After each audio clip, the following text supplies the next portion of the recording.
fungi are the group of eukaryotic organisms that includes both micro and macro species. The fungi spores are generally present in our surroundings. During rainy season, spores will germinate and produce mycelia that in turn form fungal flowers or fruiting bodies.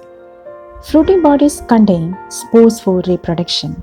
It is visible, lovely and colorful part of the fungi.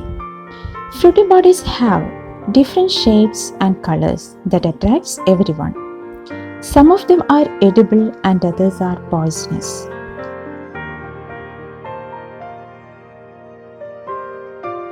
Fungi are microscopic or macroscopic organisms that bear in the reproductive spores.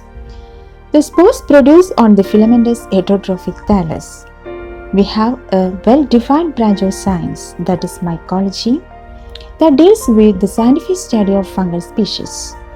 Sir Edwin John Butler is considered as father of Indian mycology and plant pathology.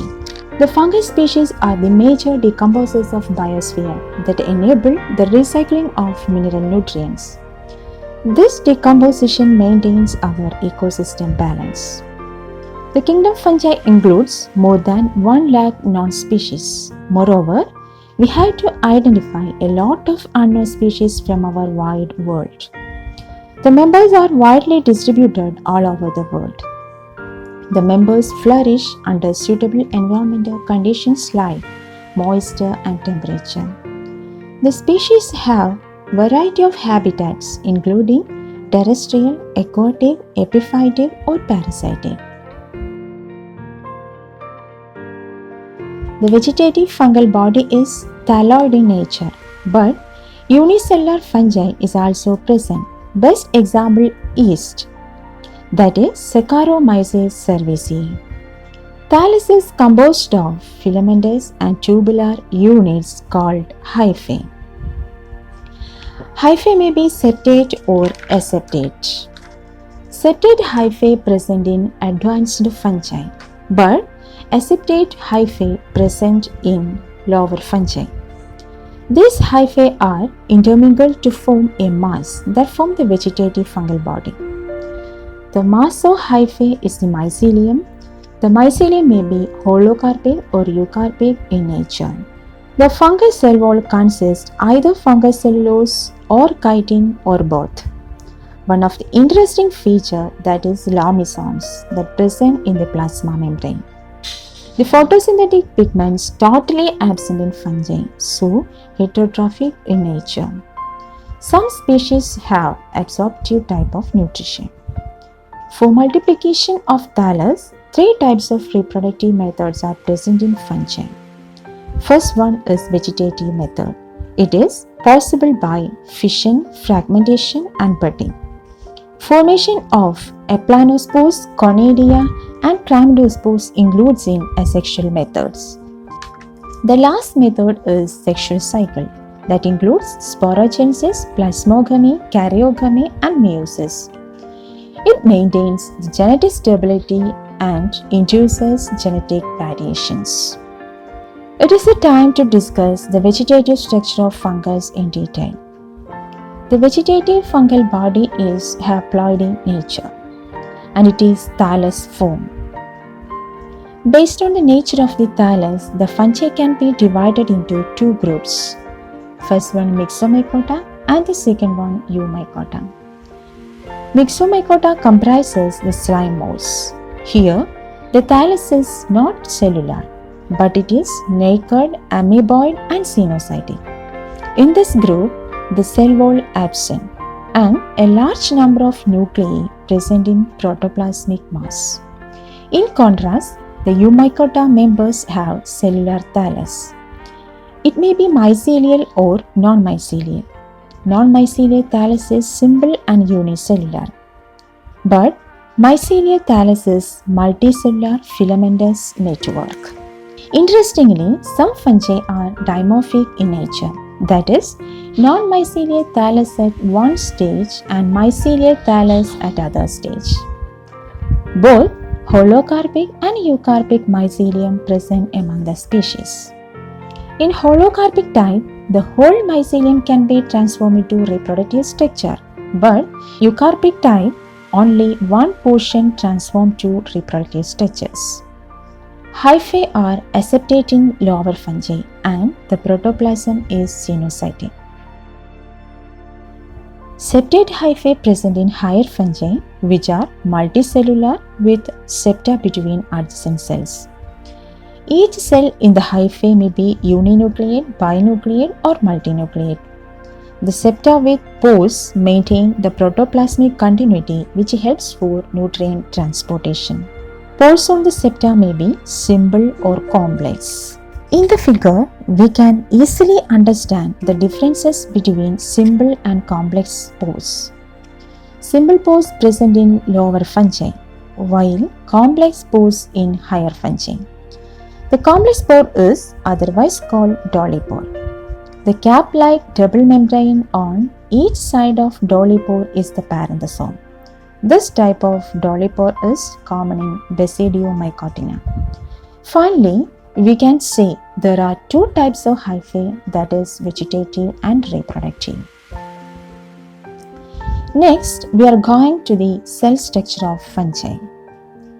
In ultramicroscopic studies of fungal cell, we can easily identify the following features. The cell wall, which provides shape and protection to the hyphae cell, that made by fungal cellulose, chitin, or by both. But in oomycetes, the cell wall material is chitin only. The lomesomes, that is the infoldings of the plasma membrane, enhance the surface area of plasma membrane that ameliorate the metabolic activities. This eukaryotic cells consist well-defined nucleus together with different cell organelles including mitochondria, endoplasmic reticulum, vacuoles, ribosomes, etc. The photosynthetic pigment, that is chlorophyll, is totally absent in the species. That is why the organisms show heterotrophic nutrition. In protoplasm, the food reserves like glycogen, volutin, or oil droplets are observed. The number of nuclei in the hyphae cells is highly variable among the species. It may be 1, 2, or many. These features are very clear in the figure. In higher fungi, hyphae may be organized to form compact or loose tissue-like structures, such as Plectenchyma, Sclerotia, Rhizomos, Sporophores, and finally Stomata. First one is Plectenchyma. It is the network of loosely or closely interwoven hyphae. It may be two types, prosenchyma and pseudoparenchyma. In prosenchyma, the hyphae are unfused, loosely arranged, and parallel to one another. They always retain their individuality. But in pseudoparenchyma, the hyphae are fused and closely interwoven. They have lost their individuality. And the second tissue type, Sclerotia. These are compact masses of fungal hyphae, which serve as organs of protection and also give rise to fruiting bodies. Sclerotia are dormant pseudoparenchymatous resting bodies, that is, highly resistant to unfavorable conditions. During favorable conditions, they develop either to mycelia or to fruiting bodies. Then the third one, rhizomorph. These are rope-like, tough and compact coats of fungal hyphae that transport food materials from one part of the thallus to another. They also help the fungus to spread from one favorable location to another across unsuitable substrata. Then the fourth tissue type, sporophore. Sporophores are spore-producing hyphae. Sometimes they are found in groups, forming Pycnidia, Sporodokia, Hymenia, and Acervuli. In this, Pycnidium is the flask-shaped hyphal structure. From the inner wall of the pycnidium, the conidia and conidiophores are arising. Then the second one, that is Sporodokium. It is a mass of conidiophores tightly packed together on the stroma. Hymenium, that present in ascomyces and basidiomycetes. It is the fertile layer in which asci and basidia are present.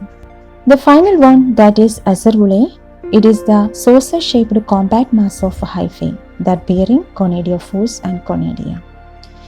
Then the last type of tissue, stromata. Stromata are solid tissue-like masses of pseudoparenchyma from which the sporophores or fruiting bodies are produced. These are the major type of tissues that present in the fungal body, that is in vegetative body.